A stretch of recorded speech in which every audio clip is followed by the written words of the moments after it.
শ্রীরামকৃষ্ণদেবের জন্মতিথিতে শ্রদ্ধার্ঘ্য প্রধানমন্ত্রী। এক্সপোস্টে শ্রীরামকৃষ্ণকে স্বামী বলে উল্লেখ, পাল্টা এক্সপোস্টে সরব মমতা বন্দ্যোপাধ্যায়।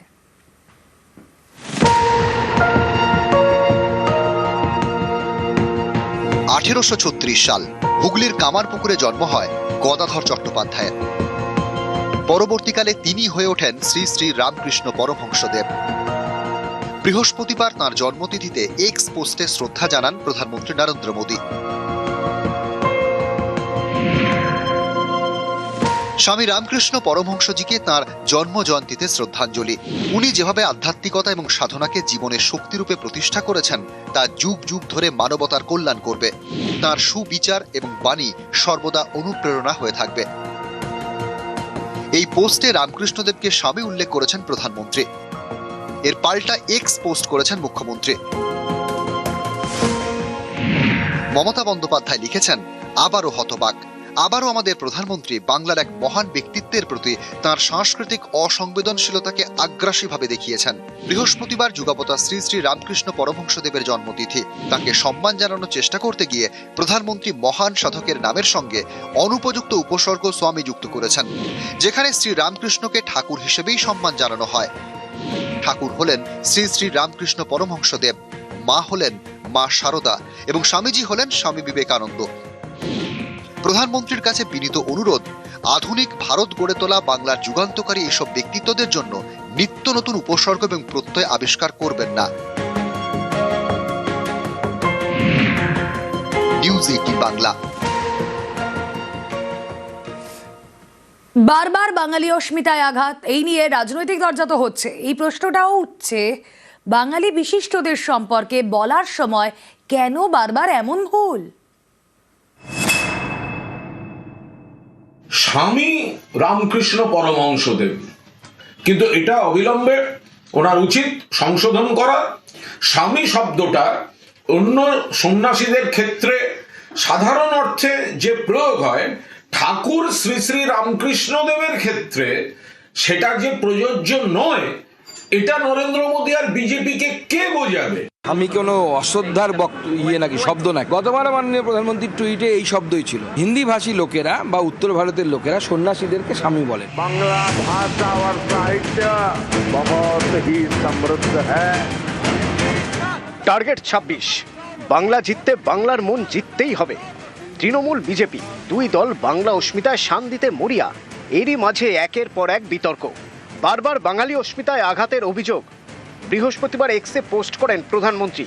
শ্রীরামকৃষ্ণ দেবের জন্মতিথিতে শ্রদ্ধা জানান। এই পোস্টেই শ্রীরামকৃষ্ণের নামের আগে স্বামী উল্লেখ করেছেন প্রধানমন্ত্রী।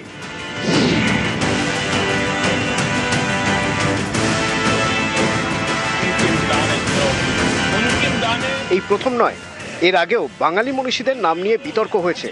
যেমনটা হয়েছিল গত ডিসেম্বরে বন্দে মাতরমের 150 বছর উপলক্ষে লোকসভায় আলোচনা। সেখানে বক্তব্য রাখতে গিয়ে প্রধানমন্ত্রীর মুখে শোনা যায় বঙ্কিম দা। बंगाल का विभाजन तो हुआ, लेकिन एक बहुत बड़ा स्वदेशी आंदोलन खड़ा हुआ और तब वंदे मातरम हर तरफ गूंज रहा था। अंग्रेज समझ गए थे कि बंगाल की धरती से निकला बंकिम दा का ये भाव सूत्र।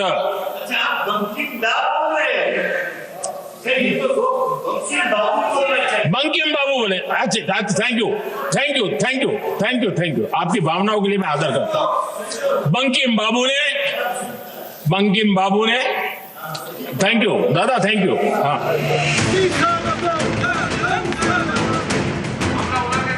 গত জানুয়ারিতে পশ্চিমবঙ্গে আসেন বিজেপির সর্বভারতীয় সভাপতি নীতিন নবীন।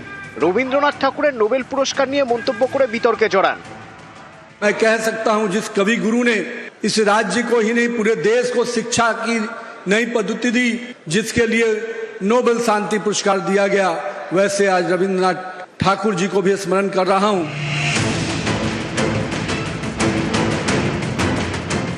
গত নভেম্বরে বাঙালির গর্ব রাজা রামমোহন রায়কে নিয়ে মন্তব্য করে বিতর্কে জড়িয়েছিলেন বিজেপি শাসিত মধ্যপ্রদেশের উচ্চশিক্ষামন্ত্রী ইন্দর সিং পারমার। से आगे बढ़कर तो संतान पढ़ाना आता था, आज का झारखंड में, पहले बिहार में था। वहां तक अंग्रेजी शिक्षा के माध्यम से इस देश के लोगों की आस्था बदलने का दुष्य कर रहा था और जिसमें देश के कई सारे लोगों को फर्जी समाज सुधारक अंग्रेजों ने बना रखा था, जिसमें एक राजा राम मोहन राय भी थे, वो भी अंग्रेजों के दलाल के रूप में देश में काम करते रहे हैं। এবার স্বামী রামকৃষ্ণতে বিতর্ক। প্রধানমন্ত্রী তিনি বাংলা এবং বাঙালি সংস্কৃতির প্রতি জ্ঞানের আবার আজকে একটা স্বাক্ষর তিনি রেখেছেন, নমুনা তিনি রেখেছেন। বঙ্কিমদা থেকে শুরু করে প্রধানমন্ত্রীর যাবতীয় বাঙালি সংস্কৃতি সম্পর্কে কেন গায়ে পড়ে যেচে অপমান করা, শ্রী শ্রী রামকৃষ্ণদেব বলতে পারতেন, ঠাকুর রামকৃষ্ণদেব বলতে পারতেন, রামকৃষ্ণদেব পরমহংস বলতে পারতেন। যে বিশেষণ বিবেকানন্দের আগে প্রযোজ্য, সেই বিশেষণ কেন তিনি রামকৃষ্ণদেবের আগে লাগাচ্ছেন তা সত্যি আমাদের কাছে ধোঁয়াশা। আমি কোনো অশ্রদ্ধার নাকি শব্দ নাই। গতবার মাননীয় প্রধানমন্ত্রীর টুইটে এই শব্দই ছিল, হিন্দি ভাষী লোকেরা বা উত্তর ভারতের লোকেরা সন্ন্যাসীদেরকে স্বামী বলেন। গতবারও এই টুইট হয়েছিল, গতবার কিন্তু মুখ্যমন্ত্রী এই কথা বলেননি। এবার বলছেন কারণ এবার ভোটটা আছে, ওনার বাঙালি সেন্টিমেন্টে ভোট করতে হবে। নিউজ 18 বাংলা। কার নামের আগে স্বামী আর কার নামের আগে ঠাকুর, এই নিয়ে কি কোনো নিয়ম আছে? কি বলছেন বিশেষজ্ঞরা?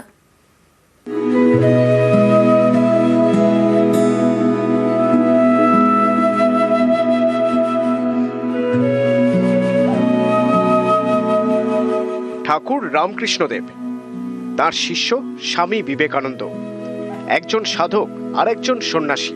দুজনের নামের আগে দুটি আলাদা উপসর্গ ব্যবহার করা হয়।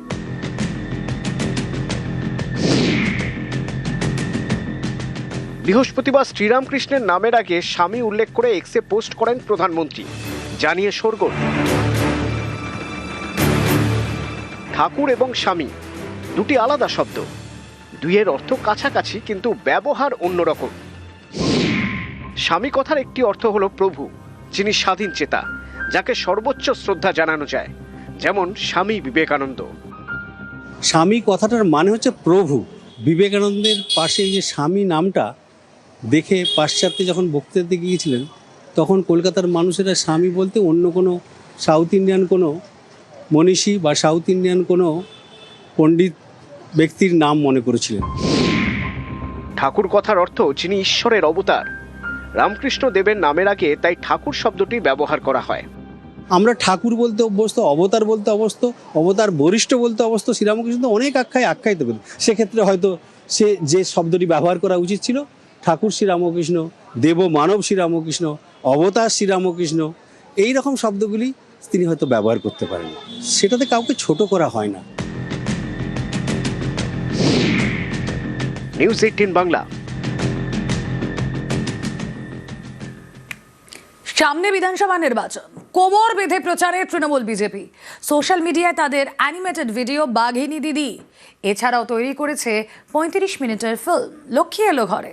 বিজেপিও কি বসে থাকবে? না, তারা বার করছে বই। শাসক শিবিরকে নিশানা করে 30 পাতার এই বইয়ের নাম আধারের কথকতা।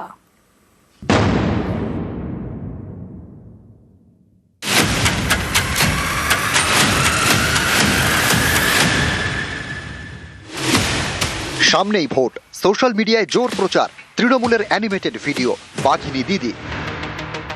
দিল্লি ভেবেছিল বাংলার গণতান্ত্রিক অধিকার পায়ের তলায় পিষে দেবে, নির্বাচন কমিশনকে দালাল বানিয়ে বাংলার মানুষের ভোটাধিকার কেড়ে নেবে। কিন্তু ওরা ভুলে গিয়েছিল বাংলার অতন্দ্র প্রহরীকে। ভিডিওতে এসআইআর নিয়ে নির্বাচন কমিশনের বিরুদ্ধে অভিযোগ, সুপ্রিম কোর্টে মমতা বন্দ্যোপাধ্যায়ের সওয়াল, সবই তুলে ধরা হয়েছে। গণতন্ত্র রক্ষার আদালতের লড়াইও প্রমাণ হলো আমাদের দিদি বাংলার রক্ষক। সোশ্যাল মিডিয়ায় অ্যানিমেটেড ভিডিও, এর পাশাপাশি তৈরি করা হয়েছে ফিল্ম 35 মিনিটের, নাম লক্ষ্মী এলো ঘরে। রাজ্য সরকারের বিভিন্ন প্রকল্পের সুবিধার কথা বলা হয়েছে এই ফিল্মে, দেখানো হবে বিভিন্ন জায়গায়। মাথার উপর এমন মা মাটি মানুষের সরকার, আর তোমার মতো এমন লক্ষ্মীমন্ত বউ যেন সবার থাকে। কেন্দ্রীয় সরকার যদি মাথার উপর থেকে হাতটা তুলে নেয় না, তাহলে আপনার এই লক্ষ্মীর ভান্ডার ভাঁড়ে মা ভবানী হতে দুদিনও সময় লাগবে না। সরকেলদা, গত 3 বছর ধরে দিল্লির জল বাংলা অব্দি পৌঁছায়নি, বাংলা কিন্তু থেমে থাকেনি। তাই লক্ষ্মীর ভান্ডার হোক বা কৃষক বন্ধু, পশ্চিমবঙ্গ সরকার মানুষের পাশে ছিল, আছে, থাকবে। এই তথ্যচিত্র আমার ব্যক্তিগত অভিমত হচ্ছে আমাদের বাংলার ইলেকটোরেটের ওপর গভীরভাবে রেখাপাত করছে। মানে একটা গভর্নমেন্ট কি করেছে, মুখে বক্তৃতা দেওয়ার থেকে অনেক এফেক্টিভ এই হচ্ছে ভিজুয়াল মাধ্যম, অডিও ভিজুয়াল মাধ্যমে, এবং যে ভাবে তথ্যচিত্রটা হয়েছে যথেষ্ট আকর্ষণীয়। বিজেপি অবশ্য নেই, তারা বই প্রকাশ করেছে। বইয়ের নাম আধারের কথকতা।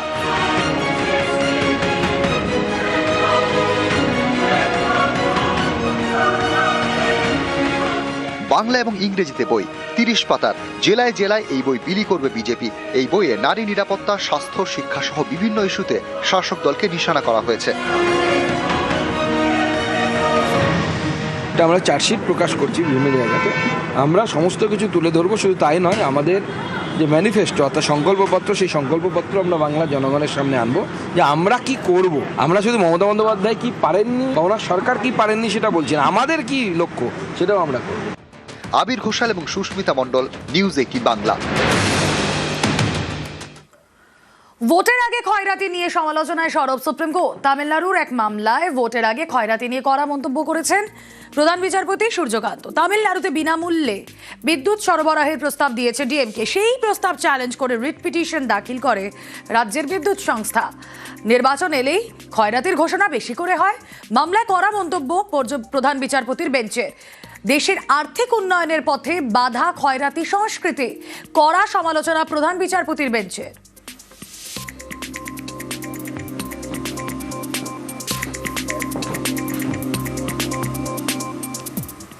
বিধানসভা ভোটে লড়তে চান রিঙ্কু মজুমদার। টিকিট চেয়ে বিজেপি অফিসে আবেদন দিলীপ ঘরণীর।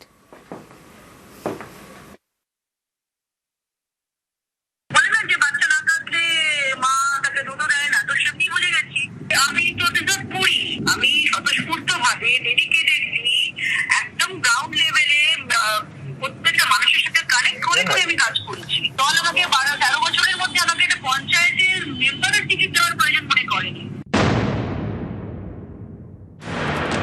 রিঙ্কু মজুমদার দিলীপ ঘোষের স্ত্রী, প্রায় 13 বছরের বেশি সময় ধরে পদ্ম শিবিরের সঙ্গে। আজ পর্যন্ত কোনো ভোটে লড়েননি। এবার 26-এর ভোটে তিনি প্রার্থী হতে চান গেরুয়া টিকিট। তাই 31শে জানুয়ারি সল্ট লেকে বিজেপির অফিসে গিয়ে জমা দিয়ে এসেছেন বায়োডেটা। বায়োডেটার সঙ্গে জমা দিয়েছেন আবেদনপত্র। তাতে প্রার্থী হওয়ার ইচ্ছা প্রকাশ করেছেন রিঙ্কু। তার পছন্দের সিটের কথাও উল্লেখ করেছেন। দিলীপ ঘোষের পুরনো আসন মেদিনীপুর, অথবা উত্তর 24 পরগনার বীজপুর, অথবা রাজারহাট নিউ টাউন। আমি স্বতঃস্ফূর্তভাবে ডেডিকেটেডলি একদম গ্রাউন্ড লেভেলে প্রত্যেকটা মানুষের সাথে কানেক্ট করে আমি কাজ করছি। তাহলে আমি কেন অ্যাপ্লিকেন্ট হব না? আজকে দল আমাকে 12-13 বছরের মধ্যে আমাকে একটা পঞ্চায়েতের মেম্বারের টিকিট দেওয়ার প্রয়োজন মনে করেনি। তো আমার ইচ্ছা যদি আমি জাহির না করি, বলে না যে বাচ্চা না থাকলে মা তাকে দুধ দেয় না, তো সেমনি বুঝে গেছি। গত 18 এপ্রিল বিয়ে করেন দিলীপ ঘোষ এবং রিঙ্কু মজুমদার।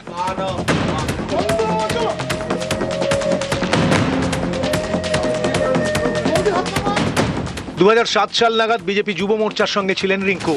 2012 নাগাদ মহিলা মোর্চার সদস্য হন। বছর 6 ছিলেন। 2021 সালের বিধানসভা ভোটে বিজেপি কর্মী হিসেবে কাজ করেছেন। রিঙ্কুর অভিযোগ, বিয়ের পর থেকে তাঁর সঙ্গে দূরত্ব বাড়াতে শুরু করে বিজেপি। 2026 আমার প্রজেকশন প্ল্যানিং এর মধ্যেই ছিলাম। জবে থেকে মানুষ জানতে পেরেছিল যে আমি ওনার সাথে আমার বিয়ে হতে চলেছে বা কিছু একটা আলোচনা চলছিল জানুয়ারি। তবে আমি বলতে পারছিলাম যে আমাকে পার্টি থেকে, মহিলা মোর্চা থেকে 35টা মেয়েকে দিল্লিতে নিয়ে যাওয়া হলো। আমার বাড়িতে যারা ছিল, মানে আমার বিয়ের আগে পুজোতে, সেই আমাদের 2-3জনকে সব জায়গা থেকে সরিয়ে দেওয়া হলো। একটা মেয়ে ওবিসি মোর্চা থেকে ডিসকার্ড করে দেওয়া হলো, মহিলা মোর্চা থেকে আমাদের 2 মেয়েকে ডিসকার্ড করে দেওয়া হলো। তখনই আমি বুঝলাম যে আমি অলরেডি ভুক্তভোগী হতে শুরু করেছি আমার পলিটিক্যাল কেরিয়ার। আমার বিয়ের কারণে তো আমার মনে হচ্ছে পলিটিক্যাল কেরিয়ারটা আমার খারাপ হয়ে গেল। কিন্তু আমি কেন এটা মেনে নেবো? আমার 8 মাসের বিবাহিত জীবন, আমার যে 13 বছরের ডেডিকেশন স্যাক্রিফাইস, সেটা কোথায় যাবে? আমার স্ত্রী, তিনি পার্টির একজন কার্যকর্তা, আমার চেয়ে পুরনো।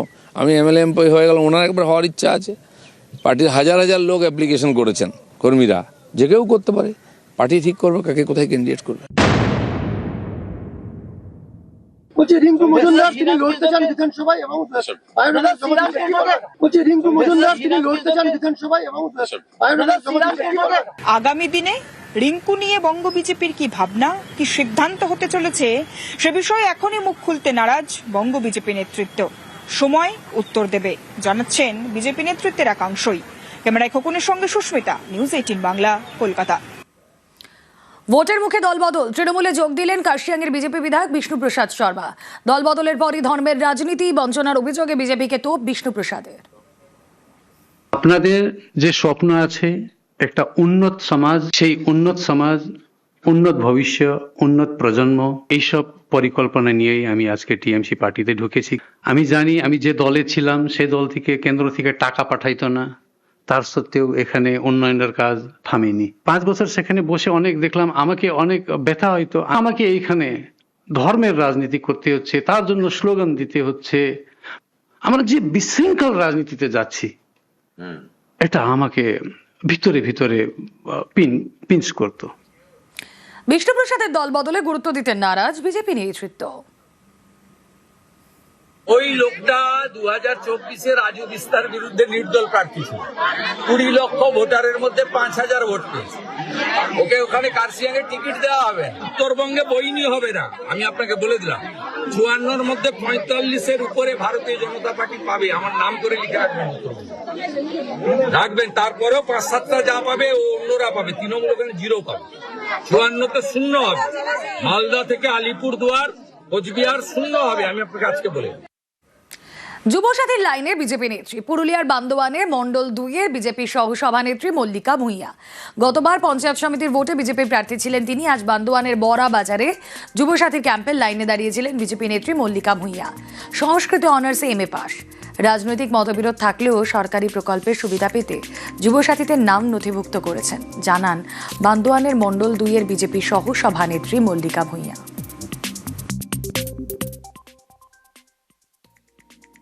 একটাই কথা বলবো যে আমি নাগরিক হিসাবে আমার এই ভাতা পাওয়া অবশ্যই দরকার। আমি এখানে লাইন নিয়েছি, আমি একজন এমএ সংস্কৃত অনার্সের একজন স্টুডেন্ট। বিএ পাস কমপ্লিট একজন স্টুডেন্ট হয়ে যদি আমাকে বেকার ভাতা নিতে হয়, তো আমার পার্টি এটা বিরোধিতা করছে। এটা আমি বলতে একদম ঠিক করছে, বিরোধিতা করা উচিত। কারণ আমার ঘরে যদি একটা চাকরি থাকে তাহলে আমাকে ভাতার পেছনে দৌড়তে হবে না। আজকে আমার চাকরি নেই বলে আমাকে আজ ভাতার পেছনে দৌড়তে হচ্ছে। বেকার মহিলা হিসাবে আমার এই ভাতা পাওয়া দরকার। যেহেতু আমি বেকার, আমি তো কোনো কাজ করি না, আমি একজন স্টুডেন্ট, সেই কারণেই আমি আজকে এখানে বেকার ভাতার ফর্ম ফিল আপ করতে এসেছি। আর এখানে মানবিক সরকার, তাই দলমত নির্বিশেষে সবাই সরকারি সুবিধা পাচ্ছে, এমনই মন্তব্য তৃণমূলে। সমস্ত দল, সিপিএম, কংগ্রেস, বিজেপি, তৃণমূল, সবাই কিন্তু যারা বেকার আছে তারা কিন্তু অ্যাপ্লাই করছে। যখন লক্ষ্মীর ভান্ডার ফর্ম দুয়ারে সরকার হয়েছে তখন বিজেপির ঘরের মহিলারাই তারাই আগে কিন্তু ফর্মটা ফিল আপ করেছে। আমরা দুয়ারে সরকার দেখেছি তৃণমূল সরকারের বিরোধিতা করছে, তারাই কিন্তু অগ্রিম বা আগে লাইন দিয়ে করে তারা সেই ফেসিলিটি দিচ্ছে আর কি। আমাদের সরকার মানবিক সরকার, সবাই পাক। সিপিআইএম ছেড়ে বিস্ফোরক প্রতিকুর রহমান, দলে কোণঠাসার অভিযোগ, কথা না শোনায় 2 বছর নিষ্ক্রিয় করে রাখার অভিযোগ। মোহাম্মদ সেলিমকেও নিশানা প্রতিকুরের।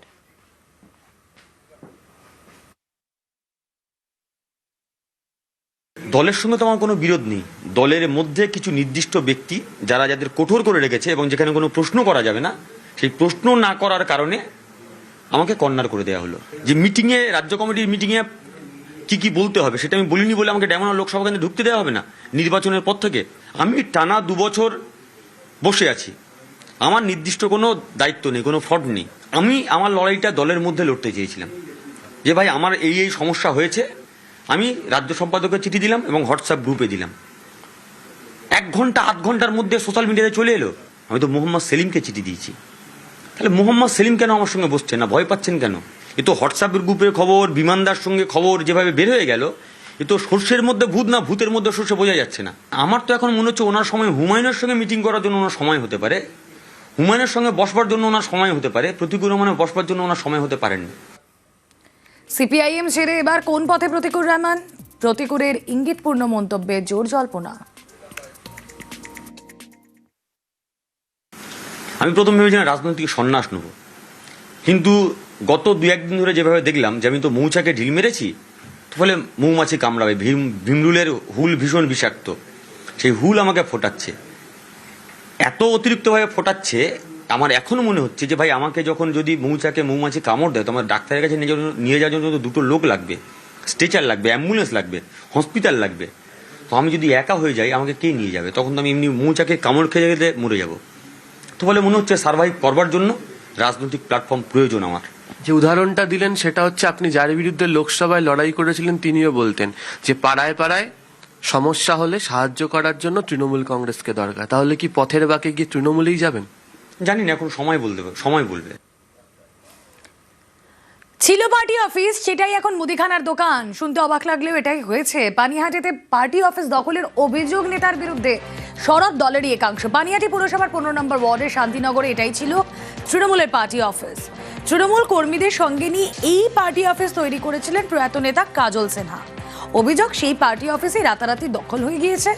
পার্টি অফিস দখল করে মুদিখানার দোকান করার অভিযোগ প্রাক্তন কাউন্সিলর তাপস সিনহার বিরুদ্ধে। দীর্ঘদিন ধরে ওই পার্টি অফিসটা ছিল এবং ছেলেপেলেরাও পার্টির ছেলেপেলেরাও ঢুকতো ওখানে, কিন্তু তার পাশে ও একটা মুদি দোকান দিয়েছিল। প্রাক্তন কাউন্সিলর তাপস সিনহা পাশেও একটা মুদি দোকান দিয়েছিল, মানে পার্টি অফিসের পাশে। কিন্তু বর্তমানে সেই মুদি দোকানটাকে ও তুলে দিয়ে পার্টি অফিস থেকে ছেলেপেলেদের বের করে দিয়ে ও পার্টি অফিসটা দখল করেছে। অবশ্যই দুঃখ প্রকাশ করছি, কারণ আমাদের একটা ঐতিহ্যশালী পার্টি অফিস ছিল ওটা। সে একজন প্রাক্তন কাউন্সিলর ছিল তৃণমূলের, সেটা কি করে করতে পারলো এটাই আমাদের প্রশ্ন। উপর নেতৃত্ব যা সিদ্ধান্ত নেবে আমরা উপর নেতৃত্বের সাথে আছি। 15 নম্বর ওয়ার্ডের প্রাক্তন কাউন্সিলরের বিরুদ্ধে পার্টি অফিস দখল করে মুদিখানা দোকান করার অভিযোগ সরব দলেরই একাংশ। ক্যামেরার সামনে মুখ খুলতে নারাজ তাপস সিনহা। কর্মীদের অভিযোগ ঊর্ধ্বতন কর্তৃপক্ষকে জানানোর আশ্বাস দিয়েছেন পানিহাটি তৃণমূল বিধায়ক নির্মল ঘোষ। দলীয় ব্যাপার তো, আমাকে দলীয় ব্যাপারে খড়দহের দলকে জানাবো এবং শোভনদেব এখনো এমএলএ, আমি তাকে জানাবো, এবং যাতে দলীয় অফিস কোনো রকমেই নষ্ট না হয়, দলের অফিস যাতে দলেরই অফিস থাকে, তার জন্য আমার যতটুকু করণীয় আমি দলের উচ্চ পর্যায়ে পর্যন্ত কথা বলে সেটা করব। এই ঘটনায় ক্ষুব্ধ খড়দার তৃণমূল বিধায়ক শোভনদেব চট্টোপাধ্যায়। পানিহাটিতে পার্টি অফিস দখল করে মুদিখানার দোকান নিয়ে কটাক্ষ করতে ছাড়ছে না বিজেপিও। ওদের ঘরটা কি তার নাকি? স্যার দোকানই বা করবে কি করে পার্টি অফিসকে নিয়ে? আমি সানডে যাচ্ছি, আমি একটু ব্যস্ত রয়েছি বলেন, সানডে যাচ্ছি, দিয়ে দেখছি। আচ্ছা আচ্ছা, আমি হ্যাঁ এখান থেকে কিছু করতে পারবো না, আমি যাই, আমি যাচ্ছি। প্রয়াত কাজল সিনহা চলে যাওয়ার পর থেকে তার পরিবারের কাউকেই সেভাবে আর গুরুত্ব দেওয়া হয় না। আর শুধু খড়দা বলে নয়, সারা পশ্চিমবঙ্গে মানে পুরনো কর্মী যারা রয়েছে তাদের দলে কোনো সম্মান নেই, তাদের দলে কোনো জায়গা নেই। আর তাছাড়া এমনি বুঝতে পেরেছে যে আগামী 26-এ তো এই সরকারটা আর ফিরে আসবে না, তাই নিজেদের তো করে খেতে হবে। পার্টি অফিসে বসে থাকলে তো আর সংসার চলবে না, এই সংসার চালানোর জন্য মুদি দোকান খুলে ব্যবসা করছে।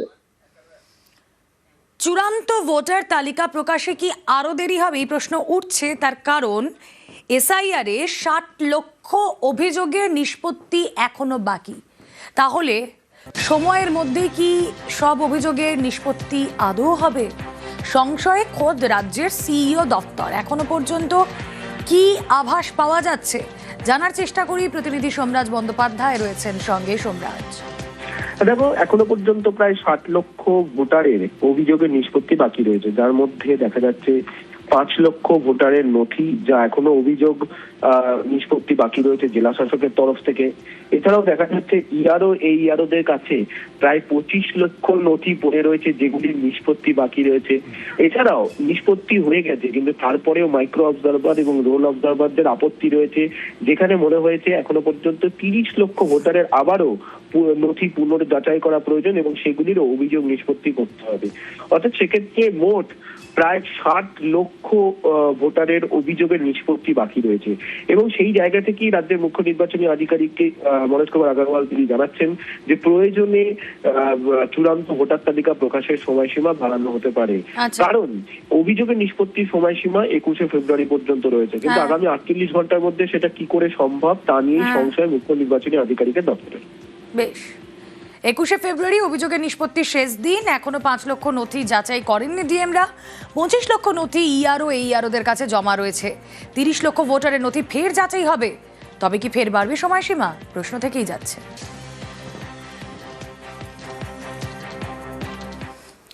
ভোটার কার্ডে আধার কার্ডের নাম বিজয় কৃষ্ণ বেরা, এসআইআর ফর্মে সেই নাম বদল। পাঁশকুড়ার বিজয়কৃষ্ণ বেরা হয়ে গিয়েছেন শেখ রাজেশ আলী।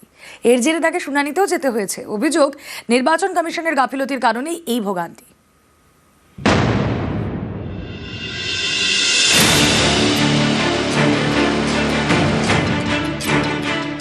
ইনি বিজয়কৃষ্ণ বেরা, বাড়ি পূর্ব মেদিনীপুরের পাঁশকুড়ার মাইসোরা গ্রাম পঞ্চায়েত এলাকায়। এসআইআর হিয়ারিং এ ডাক পড়ার পর থেকেই তিনি চিন্তায়, কারণ তার নামটাই যে বদলে গেছে। বিজয়কৃষ্ণের দাবি 2002 সালের ভোটার তালিকায় তার নাম রয়েছে, ভোটার কার্ড, আধার কার্ডেও নাম বিজয়কৃষ্ণ বেরা। কিন্তু এসআইআর ফর্ম হাতে পাওয়ার পর নামের ভুল ধরা পড়ে। অভিযোগ, বিজয়কৃষ্ণ বেরার নাম এসআইআর ফর্মে লেখা হয়েছে শেখ রাজেশ আলী। বিজয়কৃষ্ণের দাবি, এর জেরে তাকে শুনানিতেও যেতে হয়। এই ভোগান্তির জন্য তিনি কমিশনের দিকে আঙুল তুলেছেন। তার দাবি, কমিশনের ভুলে এভাবে তার নাম বদল। সমস্যা হচ্ছে আমার এই যে নতুন লিস্টটা বেরোচ্ছে, লিস্টে রাজেশ আলী নামটাই ভুল। বাবার নাম ঠিক আছে, আধার কার্ড ঠিক আছে, ভোটার কার্ড ঠিক আছে, কি কারণে নামটা উঠছে সেটা আমিও বলতে পারছি না। এই সমস্যা আপনার কতদিন ধরে হচ্ছে? এই নাম এই দুবার ভোট দিতে গিয়ে এই জিনিস হয়েছে। ভোট হয়নি। বিডিও অফিসের সামনে ওখানে অনলাইনে যোগাযোগ করছিলাম, বলছে ওটা ঠিক করে দেবো, কিন্তু ঠিক হয়নি। খুঁজে খুঁজে দেখলাম আছে ভুবন বেরা, নামটা রাজেশ আলী হয়ে গেছে। এবারে ওনার 2002-এর নাম লিস্টে আছে। তারপরে এখানে জমা টমা দেওয়া হয়েছে পূরণ করে। তারপরে ওখানে ওই হিয়ারিংয়ের নোটিশে তারপর সেই তখন একটা ওই 8 নম্বর ফর্ম আছে, ওতে কারেকশন করার জন্য একটা জমা দিতে হয়, ওটা দিয়েছে। আমাদের বিজয়কৃষ্ণ বেরা অ্যাকচুয়ালি ইলেক্টর, ওনার বাবার নাম হচ্ছে ভুবনচন্দ্র বেরা। কোনো ভুলবশত ওনার নামটা পাল্টে গেছে, শেখ রাজেশ আলী হয়ে গেছে। উনি অলরেডি ফর্ম জমা করেছেন, আশা করি কারেকশন হয়ে যাবে। নাম বিভ্রাটের ঠিক কারণটা কি তা খতিয়ে দেখছে প্রশাসন। ক্যামেরায় সর্বানন্দ মিশ্রের সঙ্গে সুজিত ভৌমিক, নিউজ 18 বাংলা।